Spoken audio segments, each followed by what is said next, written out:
C'était à la fois amer et doux, comme ces douleurs qu'on entretient, qu'on entoure de soins subtils, par crainte de les voir disparaître. Monsieur Monde était sans colère, sans révolte, sans regret. Vers sa 14e ou sa 15e année, alors qu'il était à Stanislas, il avait vécu, à la suite d'un carême, une période de mysticisme aigu. Ses jours et une partie de ses nuits se passaient en exercice spirituel à la recherche de la perfection. Et il avait conservé par hasard une photographie de cette époque, dans un groupe, car il aurait dédaigné alors de faire reproduire son image. Il était amaigri, un peu dolent, avec un sourire d'une douceur qui, par la suite, quand la réaction s'était produite, lui avait paru exaspérante. Une autre fois, beaucoup plus tard, après son second mariage, sa femme lui avait laissé entendre qu'elle était choquée par l'haleine d'un homme qui fume. Il avait supprimé non seulement le tabac, mais jusqu'au moindre alcool et jusqu'au vin. Il puisait dans cette macération une satisfaction farouche. Cette fois-là encore, il avait maigri, au point qu'après 3 semaines, il devait aller chez son tailleur pour faire rectifier ses habits. Peu importait, à présent, que ses vêtements fussent plus ou moins bien ajustés. Mais, en 2 mois, il venait de maigrir bien davantage. Il s'en trouvait plus ingambe. Et, bien que son teint, de rose qu'il était, fût devenu gris, il regardait avec une certaine complaisance, quand il en avait l'occasion, son visage, où se lisait non seulement la sérénité, mais une joie secrète, une délectation quasi morbide. Le plus pénible était de lutter contre le sommeil. Il avait toujours été gros mangeur. Maintenant, par exemple, à 4 heures du matin, il était obligé de recourir à de petits trucs pour ne pas s'assoupir. C'était l'heure, d'ailleurs, où, au Monico, on sentait tomber, en poussière, la lassitude générale. Pour la seconde fois, M. René, qui s'intitulait directeur artistique, était entré dans l'office, impeccable dans son smoking, le plastron immaculé, les dents agressivement éclatantes. M. Monde le voyait arriver à travers la salle, car tout près de lui, à hauteur de son œil, il y avait un minuscule Judas rond qui lui permettait la surveillance, non pas tant des clients que du personnel. M. René ne pouvait s'empêcher, quand il marchait, de sourire à droite et à gauche, comme un souverain qui distribue des grâces.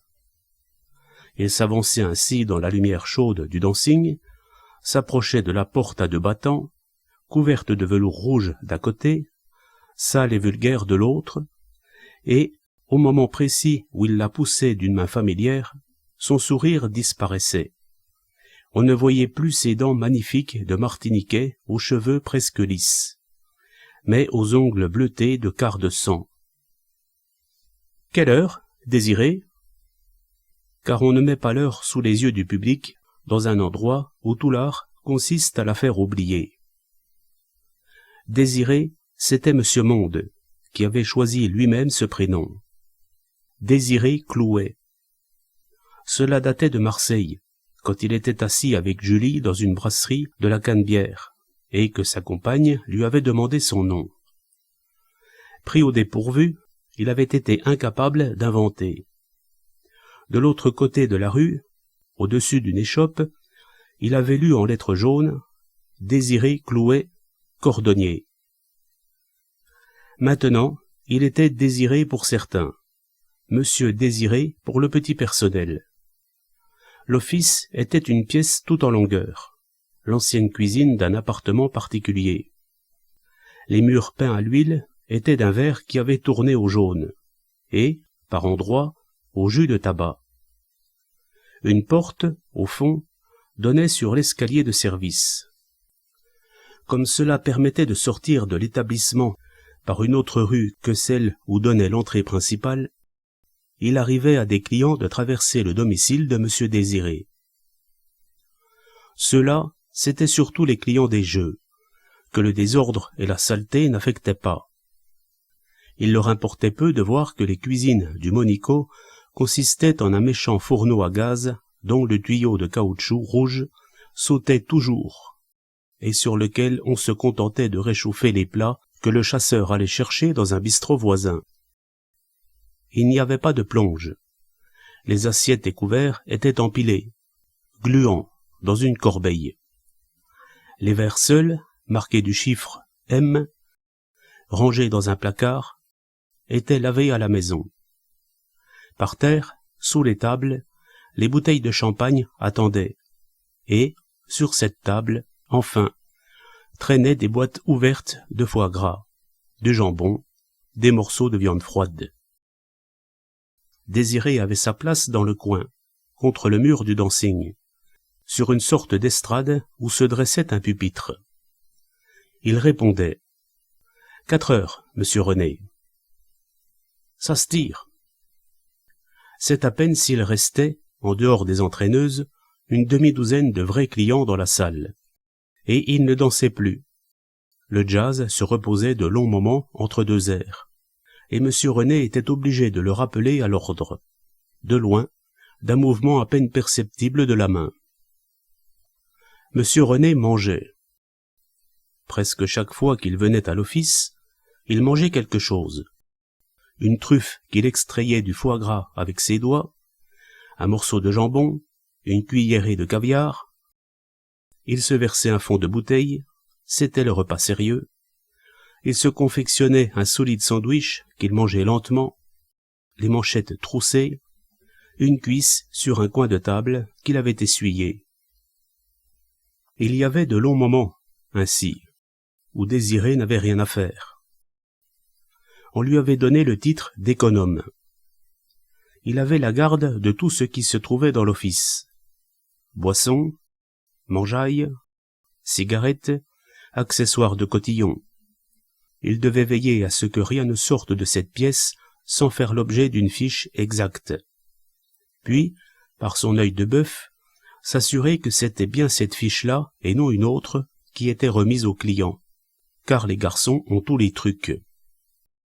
Certaines nuits, il avait fallu en déshabiller un pour retrouver l'argent qu'il niait avoir encaissé. Julie était là, dans la salle aux teintes orangées. Ses clients étaient partis. Elle s'était installée à une table en compagnie de Charlotte, une grosse blonde. Elles échangeaient des phrases paresseuses, feignaient de boire, se levaient pour danser ensemble, chaque fois que M. René, en passant près d'elle, faisait claquer ses doigts. C'était Julie qui avait introduit Désiré au Monico. Le premier soir, quand il s'était aperçu que son argent avait disparu, il avait voulu s'en aller. N'importe où. Cela lui était égal. C'était elle qui s'indignait de le voir si naturellement résigné, incapable qu'elle était de comprendre qu'on pût se sentir presque soulagé par un tel événement. C'était pourtant ainsi. Cela devait arriver.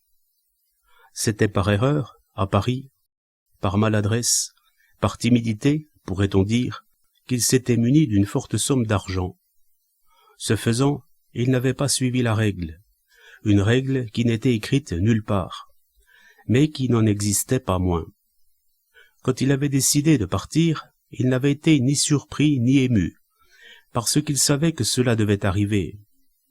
Au contraire, lorsqu'il était allé à la banque pour retirer les 300 000 francs, il s'était senti gêné, coupable. Les 2 autres fois qu'il avait rêvé de s'évader, avait-il pensé à l'argent? Non. Il fallait se trouver sans rien, dans la rue. À présent, c'était enfin arrivé.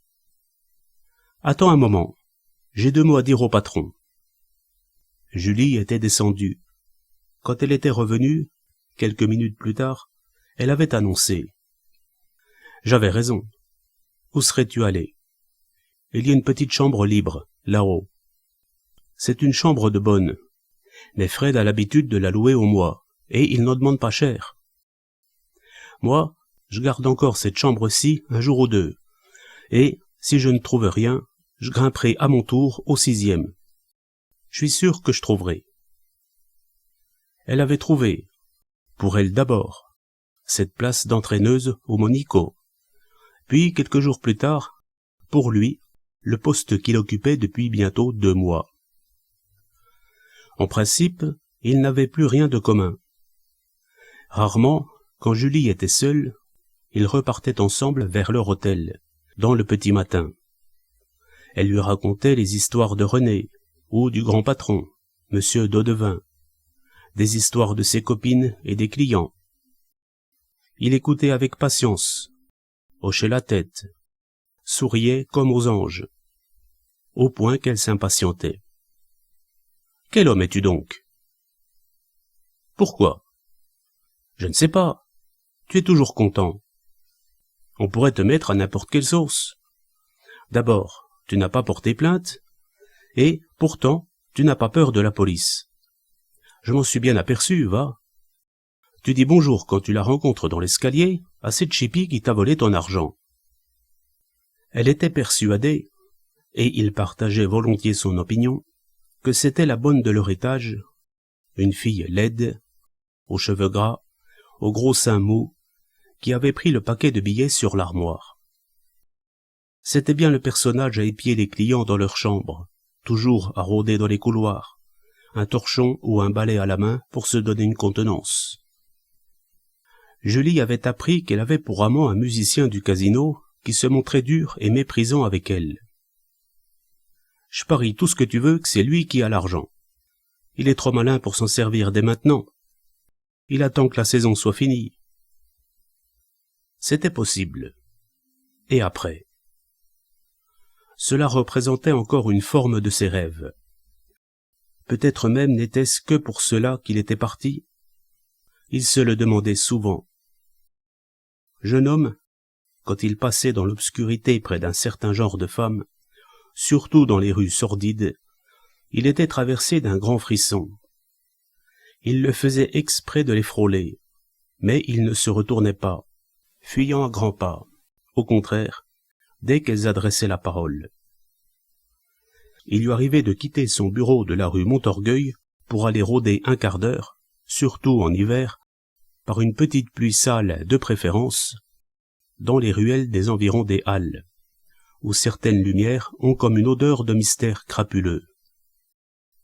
Chaque fois qu'il avait pris le train, seul ou avec sa femme, oui, chaque fois, il pouvait le dire, il lui était arrivé, dans son wagon de première classe, d'envier les gens chargés de ballots miteux, qui s'en vont on ne sait où, indifférents à ce qui les attend ailleurs. Il avait un gardien de nuit, rue Montorgueil. C'était un ancien professeur de lycée qui avait perdu sa situation à la suite d'aventures avec des gamines. Il était mal vêtu, hirsute. Il arrivait le soir, pour prendre son service, avec 1 litre de vin dans sa poche, s'installait dans un petit cagibi où il faisait réchauffer son souper sur une lampe à alcool. Le matin, certaines fois que M. Monde, à cause d'un travail urgent, arrivait de très bonne heure, il l'avait surpris rangeant ses affaires, calme, indifférent, effectuant une dernière ronde machinale pour assurer que tout était en ordre et se glissant enfin dans la rue qu'un soleil tout neuf éclairait. Où allait-il? On n'avait jamais su où il habitait, dans quel coin il allait s'étendre comme une bête pendant la journée. Lui aussi, M. Monde l'avait envié. Et, maintenant, M. Désiré commençait à lui ressembler. « Qu'est-ce que tu veux, petit ?» Le chasseur venait d'entrer précipitamment dans le réduit, et c'était, bien entendu, à M. René toujours occupé à manger, qu'il s'adressait. « Le patron est là-haut ?»« Pourquoi ?»« Il y a un flic qui monte, un flic que je ne connais pas, et qui veut lui parler. » Instantanément, la cuisse de M. René se détacha de la table. Le sandwich disparut. Il s'essuya les doigts, épousseta ses revers, si vite que tout cela parut être fait d'un seul geste, et il s'élança à travers la piste, se contenant assez pour ne pas courir, capable encore de sourire aux clients. Juste comme il arrivait à la grande porte qui donnait sur l'escalier de marbre, celle-ci s'ouvrait. Un homme entrait, qui n'avait pas voulu laisser son pardessus au vestiaire et auprès de qui le chef de piste s'empressait. Désiré les suivait des yeux. Julie et sa copine, de leur place, avaient déjà compris. Par le petit œil de bœuf, on voyait M. René qui invitait l'inspecteur à s'asseoir à une table assez éloignée de la piste. Mais le policier restait debout, hochait la tête, prononçait quelques mots, et M. René disparaissait par une autre porte, celle qui conduisait à la salle de jeu. D'autres policiers y avaient librement accès, ceux qui étaient bien avec la maison. Mais, comme on n'était jamais tout à fait en règle, il valait mieux ne pas y laisser pénétrer un nouveau. C'était un homme grand et fort, de 35 ans, qui attendait en regardant vaguement le décor banal du dancing. Puis M. René reparut en compagnie du grand patron, M. Daudevin, qui était un ancien notaire et qui en avait gardé la dignité extérieure. Encore une fois, l'homme fut invité à s'asseoir et à prendre une bouteille de champagne, dans le cagibi de Désiré. « Entrez donc par ici, » disait M. Daudevin. « Nous serons plus à l'aise pour causer. »« René !»« Oui, monsieur. » Et René, qui avait compris, cherchait une bonne bouteille de champagne parmi celles qui restaient, allait dans le placard essuyer 2 verres. « Comme vous le voyez, nous sommes logés à l'étroit. » Et M. Daudevin, qui était toujours d'une belle pâleur uniforme de marbre, passa un instant dans la salle pour aller y prendre 2 chaises recouvertes de velours rouge. « Asseyez-vous. Vous êtes de la brigade de Nice ? Non ? Il me semble bien ne vous avoir jamais rencontré. » Désiré ne les regardait pas. Professionnellement, il surveillait la salle où tout le monde attendait avec impatience le départ des derniers clients qui s'obstinaient à rester et qui empêchaient ainsi 20 personnes d'aller se coucher. De loin, bien qu'elle ne pût voir le visage de Désiré, Julie, qui le savait là, lui adressait un signe qui voulait dire « Qu'est-ce que c'est ? Grave ?» Il ne pouvait pas lui répondre. Cela n'avait pas d'importance. Julie avait besoin, de temps en temps, de prendre ainsi contact avec lui, de faire une grimace, par exemple, quand elle était affligée d'un mauvais danseur ou d'un partenaire ridicule. Il entendit qu'on parlait à mi-voix de l'impératrice, et il tendit l'oreille. « Vraiment ? Elle est morte ?» murmurait l'ancien notaire, en prenant une voix de circonstance. « Une femme si extraordinaire, et vous dites qu'elle est morte après être sortie d'ici ?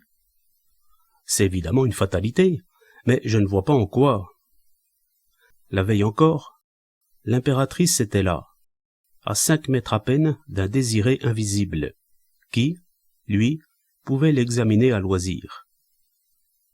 Qui est-ce qu'il avait appelé l'impératrice ? C'était difficile à savoir. Sans doute portait-elle depuis longtemps ce surnom sur la Riviera. 10 jours plus tôt environ, Flip, le chasseur, s'était précipité comme il venait de le faire pour le policier, et avait annoncé ensuite à M. René « Chic, voilà l'impératrice !»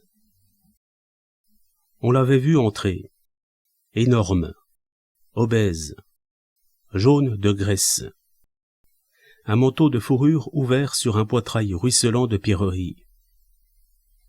Dans ses paupières bouffies, ses prunelles étaient si indifférentes qu'elles semblaient comme mortes.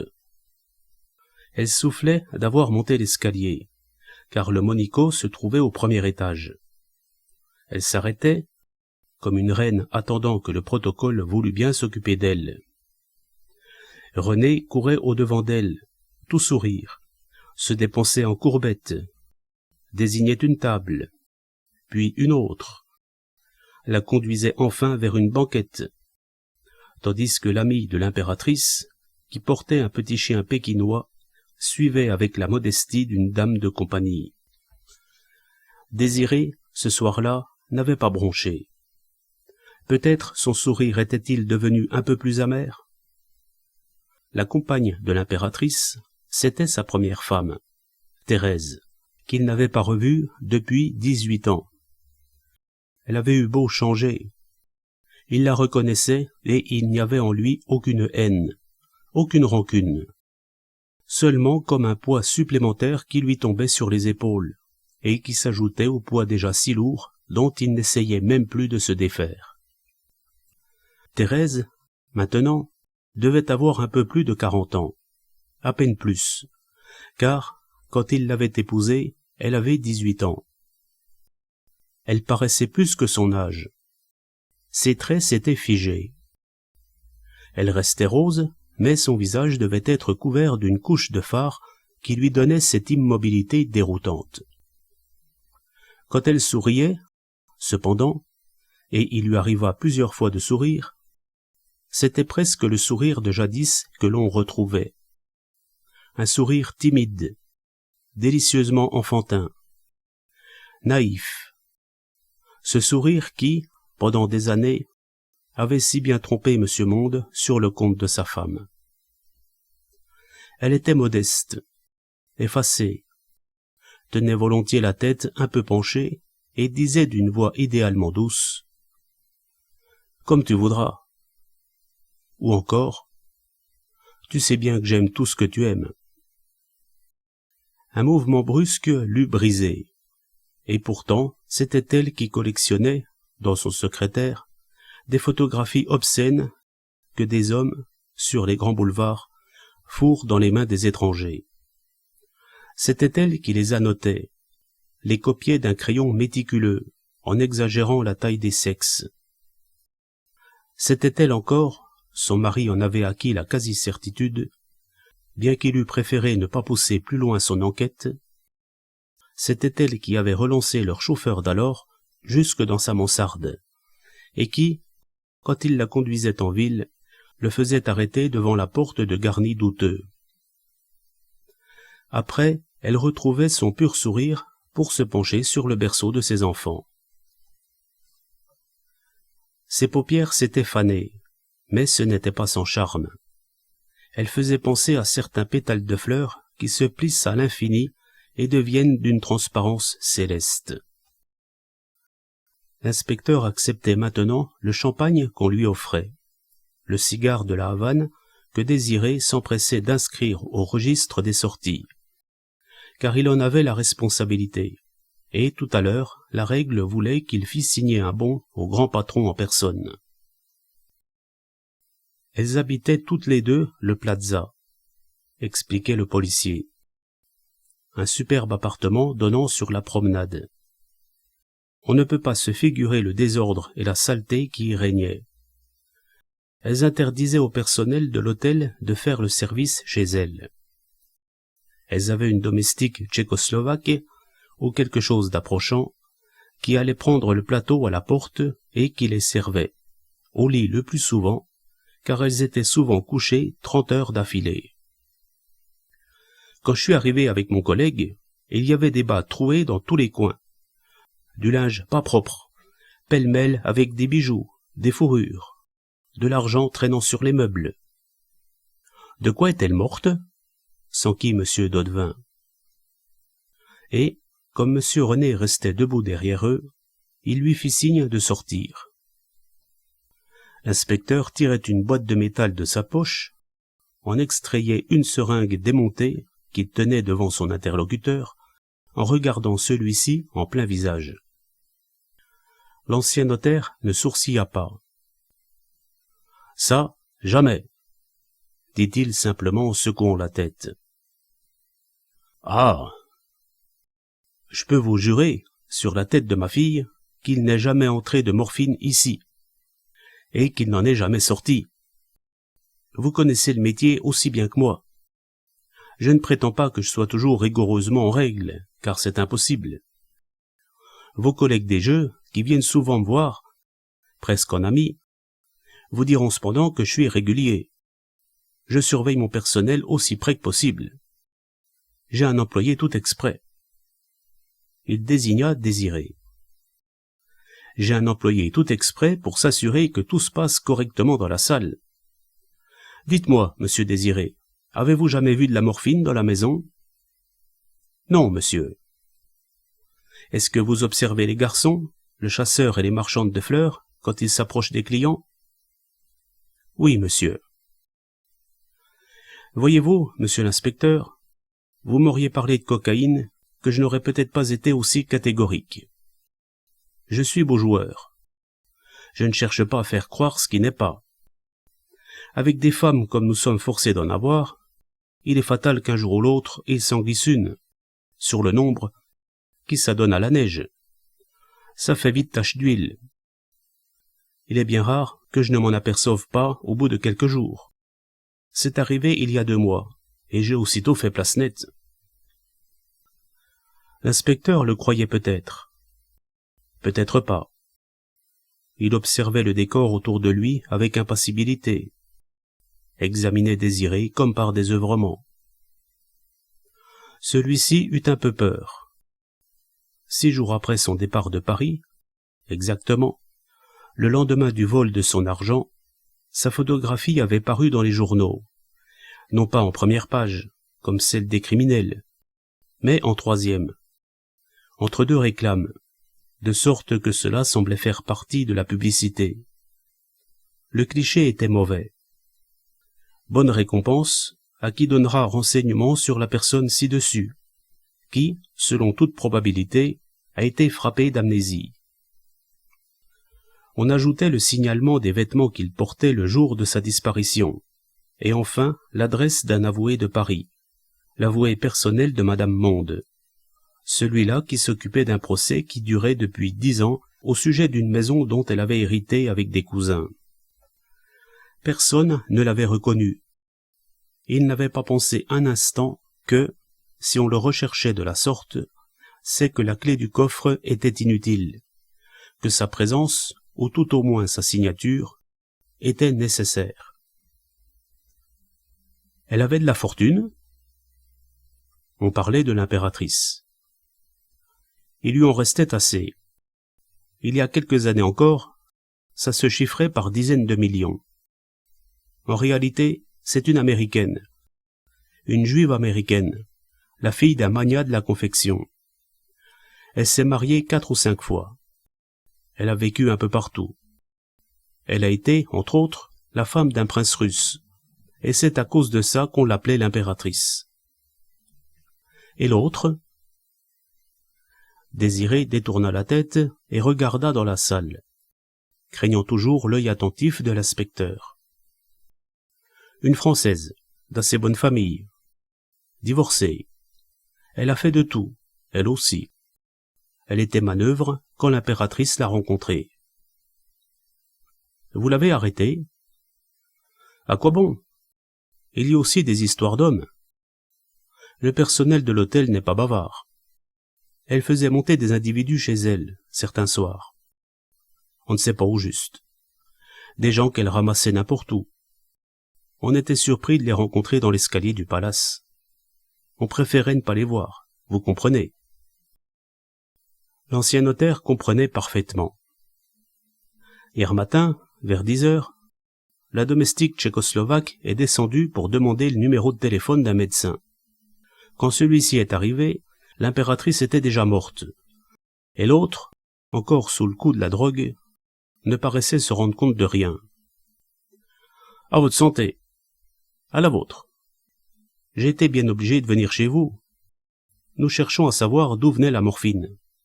C'est le 2e cas, cet hiver. Je vous ai dit... Mais oui. Encore un cigare? Prenez-en donc quelques-uns. Ils ne sont pas trop mauvais. » L'inspecteur se laissa faire et glissa les cigares dans la poche extérieure de son veston. Ramassa son chapeau. « Vous pouvez partir par ici. » La porte de l'escalier de service grinça. Le patron tourna le commutateur et attendit, pour refermer la lumière, que le policier fût arrivé en bas. Il revint alors sur ses pas, rangea les cigares dans la boîte. « 5, Désiré. »« C'est inscrit, monsieur. » Et Désiré lui tendit un crayon pour qu'il signât l'affiche dans le carnet à souche. Voilà comment les histoires vous tombent sur le dos. Il alla rejoindre M. René dans la salle. Tous deux discutèrent à mi-voix, près de la sortie. Julie, les yeux au ciel, les jambes croisées, agitait son pied gauche, faisant entendre à Désiré qu'elle en avait marre. Un garçon entra en coup de vent, saisit 2 bouteilles à champagne vides dans un panier sous la table. « Je profite de ce que le moins sou est à la toilette. » Les clients n'y virent que du feu. Seules les entraîneuses s'apercevaient du manège. Les 2 bouteilles allèrent rejoindre les bouteilles consommées par les clients, et, tranquillement, Désiré traça 2 petites croix sur son livre. Il se demandait ce que son ancienne femme allait devenir. Ses parents, quand elle était jeune, l'appelaient bébé, à cause de son air angélique. L'impératrice n'avait pas dû lui laisser d'argent. Les femmes de cette sorte ne pensent jamais à rédiger un testament. Il ne lui en voulait plus du tout. Il ne lui pardonnait pas non plus. Ce n'était pas nécessaire. « L'addition du 9 !» vint crier un maître d'hôtel par l'entrebâillement de la porte va-et-vient. Les gens du 9 partis, ce serait fini. La demoiselle du vestiaire attendait derrière eux, avec leurs effets. Elle était toute jeune, toute fraîche, vêtue de noir luisant, un ruban rouge sombre dans ses cheveux. Une poupée, un jouet. Elle était fiancée à un garçon charcutier, mais M. René l'obligeait à coucher avec lui. Désiré soupçonnait le grand patron d'en faire autant, mais elle était si secrète qu'on ne pouvait jamais savoir la vérité. Il y eut un bruit de chaises remuées, des allées et venues bruyantes. Les garçons, en desservant, buvaient les fonds des bouteilles et mangeaient tous quelque chose. « Un verre pour moi, monsieur René. » Celui-ci en servit un à Julie, qui avait soif. « Ce que j'ai pu souffrir toute la soirée, j'ai mis des souliers neufs et je ne tenais plus sur mes pieds. » Elle retira les petites chaussures dorées et chaussa ses souliers de ville posés près du réchaud à gaz. Désiré finissait sa caisse. On entendait les joueurs traverser le dancing pour gagner la sortie. C'étaient des hommes sérieux, rien que des hommes, des commerçants de Nice pour la plupart, qui, comme tels, n'avaient pas le droit de pénétrer dans les salles de jeu des casinos. Ils se serraient la main au moment de se séparer, comme les employés d'un même bureau qui se quittent. « Tu viens, Désiré ?» Charlotte habitait le même hôtel qu'eux. Le jour était levé, la ville déserte. Sur la mer, on voyait les barques de pêche blanches, avec des listons verts et rouges. « C'est vrai que l'impératrice est morte ?» Désiré marchait entre elles deux. À un coin de rue, ils s'arrêtèrent machinalement devant un petit bar qui venait d'ouvrir ses portes. Le percolateur, qu'astiquait le patron en tablier bleu, sentait bon. « 3 cafés. » Leurs yeux papillotaient un peu. Ils avaient toujours comme un arrière-goût spécial dans la bouche. Et les 2 femmes, qui avaient gardé leur robe de soirée sous des manteaux de ville, traînaient avec elles une odeur de boîte de nuit. C'était une courbature spéciale que la leur, dans la tête plutôt que dans les membres. Ils se mirent en route. La porte du Gerlis restait toute la nuit entr'ouverte. Les volets de la brasserie n'étaient pas encore levés. Ils montèrent lentement. Julie habitait le second étage. Charlotte avait sa chambre au 4e, et Désiré couchait toujours dans la mansarde. On s'arrêtait sur le palier pour se dire bonsoir. Julie, sans aucune gêne, sans respect humain vis-à-vis de son ami, levait les yeux vers l'homme. « Tu entres ?» Cela leur arrivait de temps en temps. Il dit non. Il n'en avait pas envie. Il continua de monter. « C'est une bonne fille, » dit Charlotte. « Elle est épatante. » Il approuva. « Bonsoir. » « Bonsoir. » Il montait encore, lentement.